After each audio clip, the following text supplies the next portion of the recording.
All righty. Welcome into another episode of the Exit 52 podcast. We are joined by a special guest, the Orioles representative for the All-Star team, the starter at DH, not just like a fill-in, not just a bench guy. We're talking starter.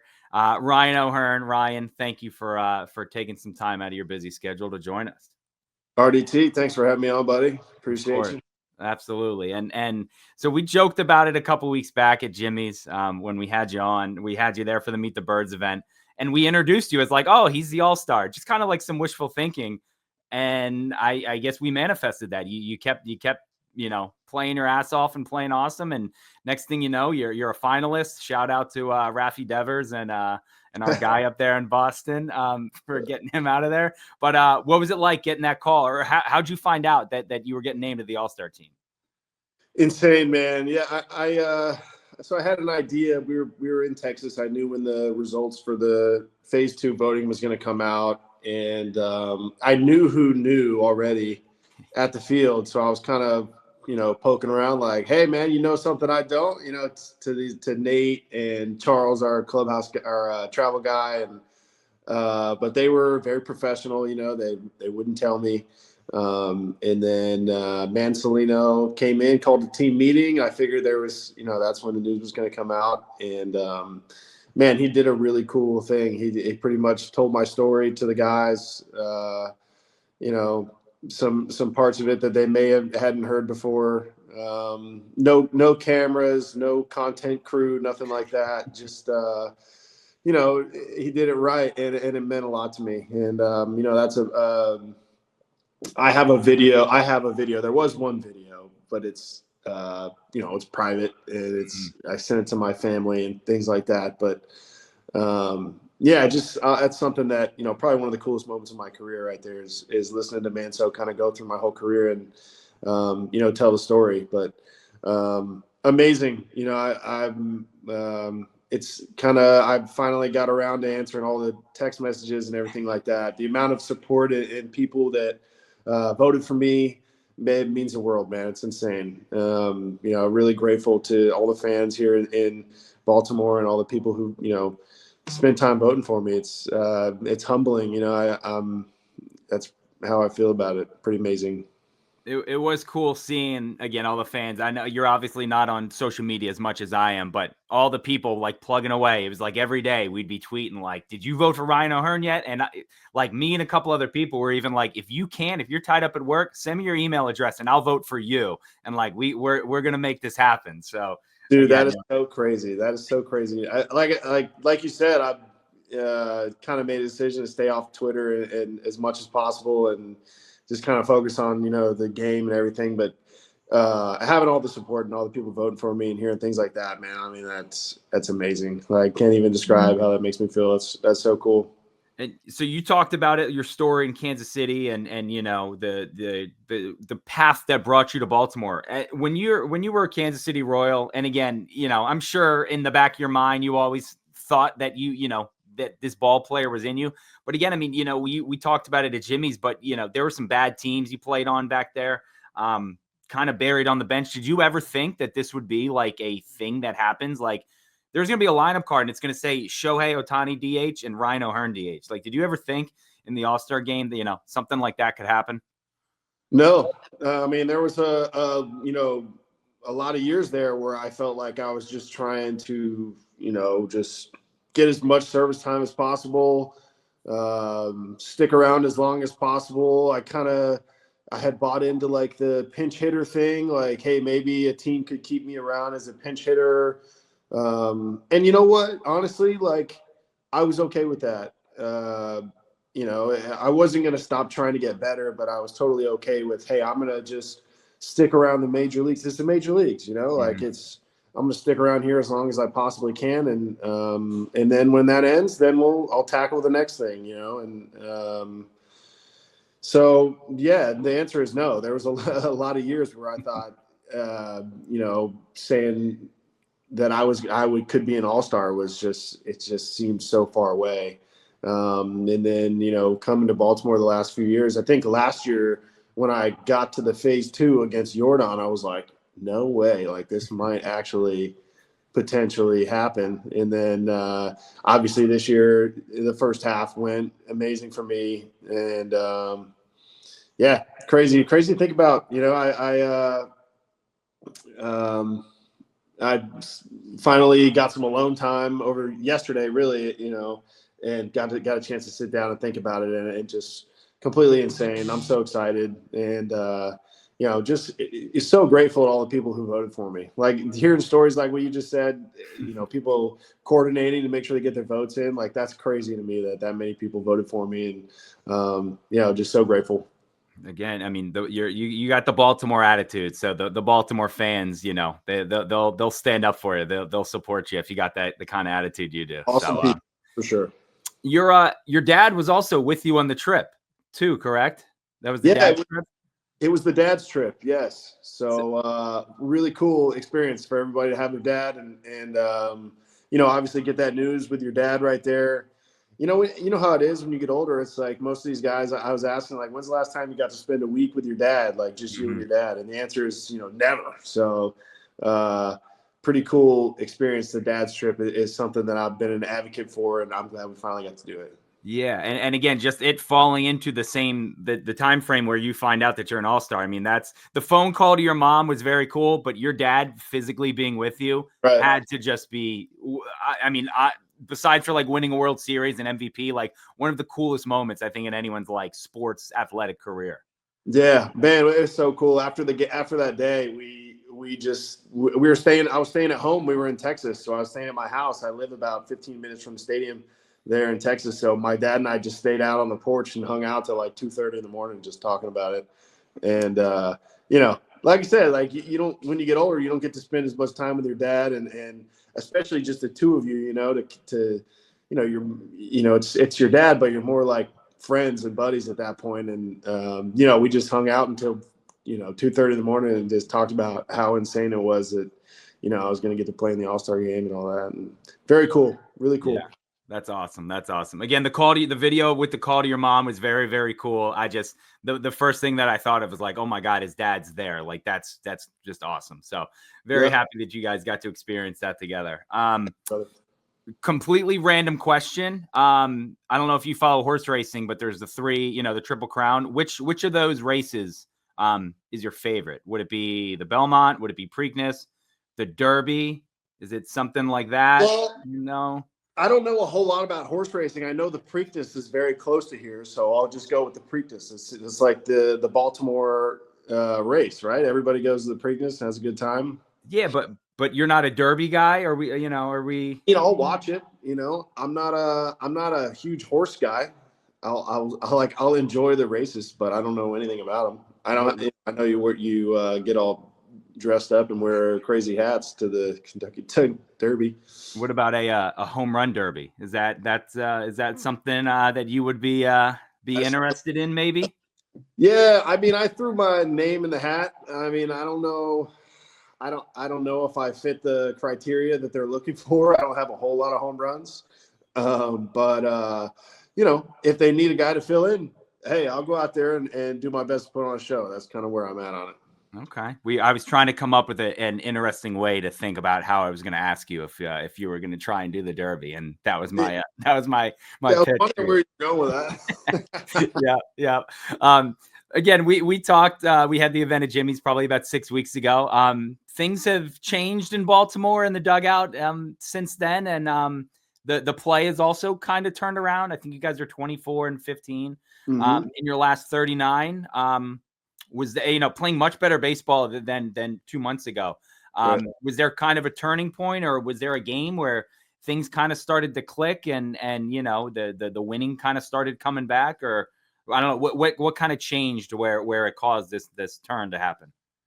You know, I can't think of like one specific moment. I feel like we've been playing better as a whole, like over the last, I don't know, 3 weeks. And then and even what the record has been, what did you say, 24-15? 24-15 in the last 39. Even with that, I can think of a few games that, man, we've let slip through our fingers, you know, and those hurt to go back and think about. You know, but it's baseball. I think, we got that confidence. We're showing up expecting to win. Guys kind of understand where we're at in the season and where we're at with this trade deadline coming up in the next few weeks. That, there's a real sense of urgency, if we want to keep this group together. And I have no problem saying that because it's truth, So, I mean, it's, we're not completely out of it. We're, I don't know, 7.5 games back of the wild card, a couple weeks to go before the deadline. I mean, I would love, I wouldn't be shocked to see the O's continue this run that we're on and put ourselves in at least make it hard on the front office, man. That's my goal. I want to make it hard on Mike to make a decision come the end of this month. Mm-hmm. Absolutely. Absolutely. You guys have played in some of the weirdest games. I compared you guys to like the Seattle Seahawks. The Seahawks never play a normal game. They always they have like a game that's like 29-13 with like a weird 2-point conversion, like a fat guy touchdown. Like they just don't play normal games. I feel like the Orioles are doing that now too. Like you guys had the week where I think it was the no-hitter to the back-to-back-to-back home runs to the loss. You had the other weird game in Texas with the the extra inning stuff, and then you had the game in Tampa that the 8-0 lead that dissolved, and then you had the weird game versus them where you're down 6-0 and you win 55-4 or whatever it was.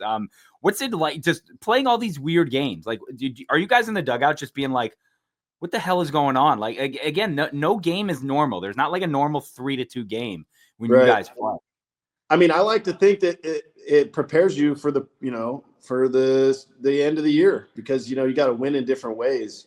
Great example is, extra inning wins on the road. Like nobody realizes how hard that is to do.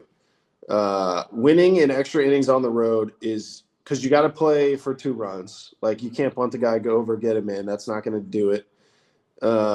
It's hard to win in extra innings on the road. I think we've done it. I mean, I can think of at least 3, maybe 4 this year where we've done that. And I think that's, says a lot about a team because you know how easy it is just to, especially if, you only score 1 in that first inning or you don't score in that first inning, like just to pack it in and feels like it's inevitable that the other team's going to get it done. But, I think we've figured out ways to win recently in different ways. And, proud of that. I think we went 11 innings against the Braves. We went, 11 in Texas, I think, too. It was. That game was insane because we had scored 3, and then Adola hit the homer to tie it up, and then you're thinking, oh, no, here we go, but then we find a way to score, scratch a few more, and then shut them down. But I think that says a lot about the character of the team. It's maybe the team doesn't really reflect the record, in my opinion. Mm-hmm. We've had tough stretches this year, especially early on. And when you start off like that and that confidence isn't there, it's like you can just kind of dig this hole that it feels impossible to get out of. But I don't think we're there yet, man. I think we're scratching and clawing and, we have some time to go. So, I'm still all in on the O's. I'm hoping and praying we can get to that, 3, 4, or 5, game back out of the wild card threshold come the deadline, and then maybe we buy. That's where I'm at mentally, and obviously I have no problem telling you how I feel about it. Yeah, absolutely. What's it been like to watch a kid like Jackson just kind of grow up? I mean, we saw him come up last year and, it's not a secret that he struggled and looked lost at times. And we've seen that throughout baseball. Roman Anthony looked lost and a couple of the guys in the Orioles, same kind of thing. But I mean, he was right there with you neck and neck in that, the All-Star voting and he ultimately lost out. But what's it been like to, again, get that front row seat to kind of see him explode as this hitter? It seems like he's a much better defender. He seems much more calm, cool, collected, probably just because he doesn't have 1,000 cameras in his face every day. But how cool has it been to see that? Again, just seeing that like up close and personal, just kind of the evolution from 20-year-old Jackson to 21-year-old now. Yeah, and he's 21 now, which is Crazy. think about. Crazy. He's the most mature 21-year-old I've ever met. That's for sure. And I feel like he's grown up so fast, and it's been so like seamless. And yeah, there were some struggles last year, but like kind of, you know what I mean? Like he still had flashes of greatness in there. It wasn't like it was just a black hole that was, you know what I mean? Yep. He I can't say enough good things about him, man. He's really impressive the way his at bats are. He had that 4-hit day the other day, just absolutely carried us to the sweep over Atlanta. That was amazing.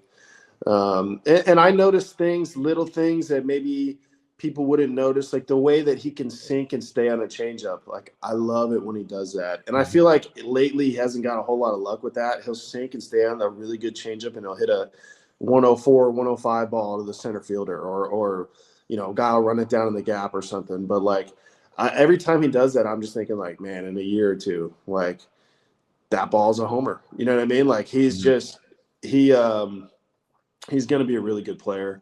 Obviously, I wish he would have made the All-Star team this year. I think he has played well enough to deserve an honor like that. But I mean, let's be honest, this guy's going to be a perennial All-Star. This guy's going to be, he's a special player. It's been really fun to watch him grow. Awesome person as well. I think he's really, really, really media trained, probably from watching his dad and growing up. But I mean, behind the scenes, man, what an awesome guy. And it's been fun getting to know him and watch him kind of blossom a little bit. And I think O's fans are going to have a lot of fun watching Jackson Holliday wear an O's uniform for a long time. He's been really good this year. He's definitely come out of his shell much more than last year, and again, sure. It's easy to see why, but yeah, he's a good egg. So I forget that he's 21, man. I forget that he's 21 years old. Yeah, 21 years old. I was in rookie ball, Yeah, absolutely. It's nuts where he is again at that young age, and you forget. That's why it's laughable that people were. And again, this is all around baseball, but like anyone who struggles, it's like that kid is 20 years old. Yeah. Like you can't be shocked when a 20-year-old is not caught up to speed yet. Like it takes time, but again, you guys know that. Do you guys know? I don't. Again, Twitter has picked up on this a lot.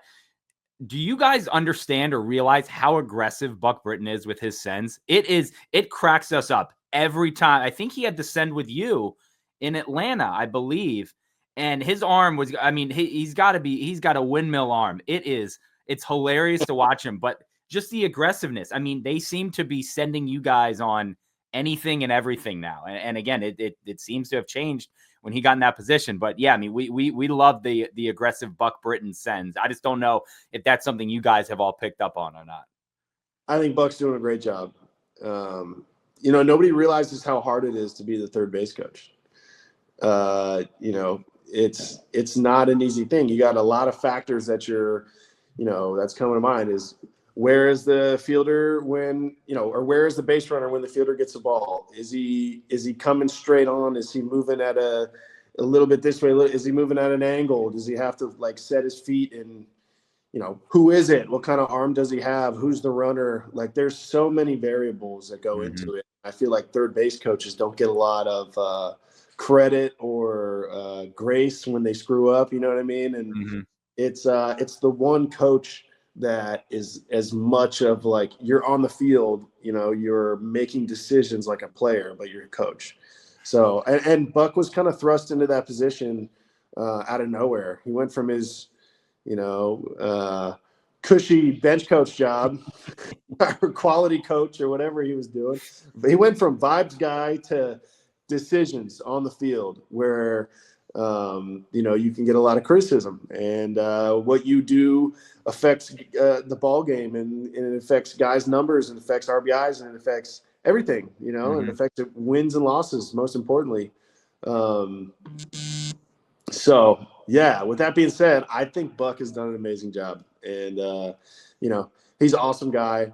I've enjoyed always enjoy hanging out with Buck, being around Buck, and he's done a great job. I think he's a good third base coach. I think it took him a little bit to kind of get comfortable, understand, the game up here a little bit more, the on-field, like how fast things happen and all that. But I think he's done an awesome job. And I love the aggressive arm wave. If I'm the runner, it's like, let me know, man. Let me know I got to go. Yep. Like, that kind of tells me when you're going crazy like that. It lets me know, like, hey, I got to get moving. It's going to be a close play at home plate. So, he's done a great job. I think it was the one with you in Atlanta where he was like past third base, still like waving you on. He was like running up the left field foul line. So I love it, dude. It was great. It was great. Oh, I've already put it out on Twitter. I'm asking the Orioles to do like a mechanical arm bobblehead of Buck, just like waving people in. Awesome. That'd be sick. Yeah. So we're gonna work on that. There we go. At one of the caravan events, you had talked about, I think the question was, who's your favorite teammate? And you said Felix Bautista when he's on the mound in a 1-run game for us in the ninth. How awesome has it been to see the big guy back? And it doesn't really, he had like a little bit of a quote rough patch, maybe in May or beginning of June, but I mean, you couldn't really tell that this guy missed, a full year plus. How awesome is it to see him back out there and again looking like the old Felix Bautista?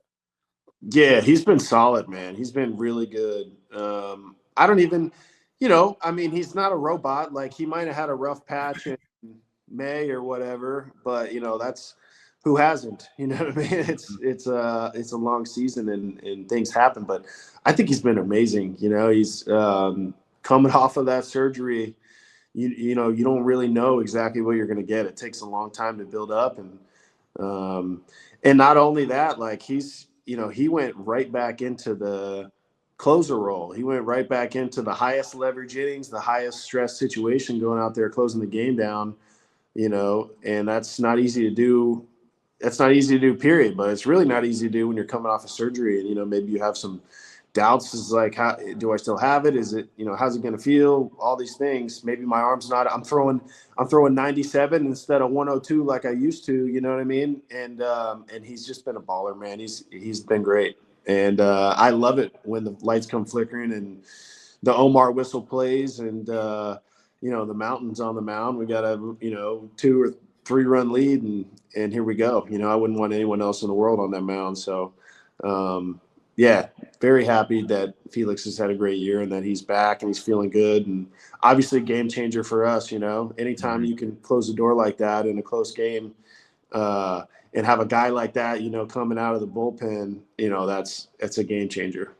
Yeah, it's been awesome to see him again get back to where we had seen him before. So right. The newest episode of The Chill dropped last night. I don't know if you've seen it yet. Bro, I don't know, bro. I didn't know Ramon Laureano was that funny. Like, he was incredible. Yeah, he's amazing. He's maybe the funniest teammate I've ever played with. It was either bro or it was I'm Dominican as every answer. Like, that was incredible. But did you hear that he said that you were the funniest guy in the clubhouse? I think he said you were 2 or you were 1. Come on, bro. I don't know about all that. Him and I, we have a great relationship, man. We're always, just clowning on each other, and that's one of my good buddies on the team. He's been so cool to get to know, and what a good year for him too. He's been playing like lights out, playing like crazy. But awesome guy to have in the clubhouse. I can't say enough good things about him, man. He's so funny. He's a lot of the jokes are not podcast appropriate, but funny dude and really fun to be around. Great guy to have for the young guys. I never thought, like, when I saw the 4 that were on there, I was like, all right, Adley, Colton, Jackson, yeah, that fits. And it was like Ramon. I was like, all right, this will be interesting. Yeah. And right away, again, every answer was bro or it was this, and he was. I mean, he had Adley and Jackson were like giggling like schoolgirls in the back of like a classroom. Yeah, he definitely I haven't watched it yet, but I'm sure he stole the show. Like he did. You have to watch it. It's so good. My favorite is when Ramon Laureano has a great game and he has to give a little speech after the game because you're just getting some electricity right after the game. It's going to be something good. It's going to be funny. He's got the perfect comedic timing. You know what I mean? He's great. He's again, you need a veteran like you need a veteran like him. So he seems like the perfect kind of guy to mix into this clubhouse with all the youngsters running around in the playpen and stuff like that. So he really is. Yeah.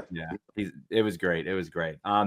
Have you been asked to play catcher? Have you played catcher before? Because it seems like anyone who puts on chest protector will ultimately get hurt sometime soon. So yeah, that's where I draw the line.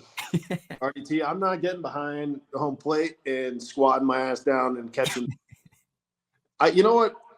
So much respect to catchers for one. Mm-hmm. Like probably the most demanding job. Shortstop, center field, okay, totally get it. Catching though, oof, because some days those guys are just getting smoked, man. Like they're like, it's insane. You're getting hit with balls. You're getting hit with guys with a long backswings whacking you in the back of the head. You got. I play first base and I'm sore, like so sore every day. I don't understand how they do that. But yeah, that's where I draw the line. Also, like I couldn't deal with the fact that you don't know if like you're going to catch the ball or they're going to hit it or they're going to foul it off into your nuts. Like you don't know like what's going to happen. That would mess with me. But yeah, the catching situation's been crazy. How about Stallings the other day? Huge knock in extras, man. Incredible. Where were you for the Stallings game? That's what I was tweeting out. Like, where were you? Amazing. And he's been so cool. I mean, every guy who's been brought in the clubhouse has been top notch, and Stallings is no exception. He's been awesome. We talked about it a little bit too, off camera, but the weather situation with you guys, I don't know, again, if you guys pay attention to it as much as we do. Every game seems to either be like a 20-minute rain delay, kind of cold and dreary. Every game in the first 2 months was cold and dreary. And then you guys had that stretch in Tampa where they showed Gary Sanchez on the bench. He didn't play that game, and he looked like he had jumped into a pool with his uniform on, and it was just incredibly humid. Now it's 100 degrees every day here again. What's it like again every day, either just being like, oh, we're going to get rain, or, oh, it's going to be 105 degrees outside. Like that can't be fun to play in at all. Yeah. I feel like the rain situation here is kind of like, it's become to expect it. Like a 20-30 minute delay, like almost every night seems just like normal because of, weather coming in off the harbor there. And, that's fine. That is what it is. You get used to that. Now, playing in Tampa in that weather is a whole different animal. Like, I think that's a legitimate home field advantage type situation down there that, a team heading down to play the Rays right now who hasn't been there yet this year, like they don't know what they're getting into. Like that takes and we talked about it when we first went there. It was like, okay, it takes a day to kind of like understand, like, okay, this is, like this is a different animal. It is insanely humid. It's so freaking hot, man. Like you're just leaking, sweating like crazy. The lights are bad. The lights are low and bad. The field is not, it's a little sketchy. You can't see the ball very good at night. The right side of the infield is just getting, the stadium is so low. You're just getting sun in the face. You can't even see the ball. Like there are so many little things that if you're not prepared for mentally going into it, you're going to be like, thrown off guard as soon as you get out there and play those guys. So, yeah, I just want to touch on that. That's a home field advantage situation in my opinion. But, yeah, it does seem like the weather went from cold to rainy to, 150 every day. But, is what it is. It's the Rays home field advantage. Because again, I remember talking about it with my dad. My dad called me and he's like, the Rays guys aren't sweating at all. And like Gunnar looks like, again, he got a bucket of water dumped on him. But it reminds me, it's the Packers. It's like the Packers in the playoffs. It's like you'll hear how cold it is and how brutal it is. But like you don't really realize it, I'm sure, until you step out on the field, and then you're like, "Oh shit, no, this is cold. It actually is frozen tundra." So yeah, the frozen tundra is no joke, man. Yeah, I'm a fan, so I know what you mean. There we go. That's a legit home field advantage. So yeah, that did not seem like fun baseball to be played down there. No, but we'll be ready to go this second time around. So I think we understand what we're getting into. So it's you just hydrating all morning, you stay in the shade, and then you show up, and it's just it's time to go. Just wear. How weird was it in Sacramento too, having to walk out like out of the outfield to be, you know, like you're in the minors again, like when you're going to the clubhouse or whatever. Because they showed on camera, you know, like Heston and a couple guys who weren't playing were going to hit, and it was like in between the third and fourth inning, and they're walking across the diamond to go hit in the cages outside. Is that it? Was that an interesting setup? Yeah, it is. It is. I mean, I remember playing there, and probably 2017 was the last time I played there. But, you know, for a AAA stadium, like, I like Sacramento Stadium. It was a good little atmosphere. The little things like that, like, you know, instead of kind of when the cage is beneath the dugout in the tunnel there, like, guys kind of filter in and out and go pick their little pocket when they need to get ready to hit and stuff like that. But, you know, in Sacramento, since it's out there behind center field, it's like a little mini field trip as a group. It's like, hey, after the third, we're gonna go walk out there for 2 innings, get our stuff, and then walk back. You know, but yeah, I didn't mind Sacramento. The clubhouse is actually really good. Like, they upgraded a bunch of stuff in there, and like, I thought that was fine. But it is definitely weird, man, playing in, you know, 2 minor league stadiums. Like, that's a different. Hopefully that it won't be like that for very long, but yeah, you know, is what it is. It was an interesting viewing experience too, but yeah, it seemed, I don't know, Sacramento. I like the hill out there. Like, that was very minor league-ish, like where the fans sit out there. Yeah. That was cool. That was cool. We'll wrap it up in a second.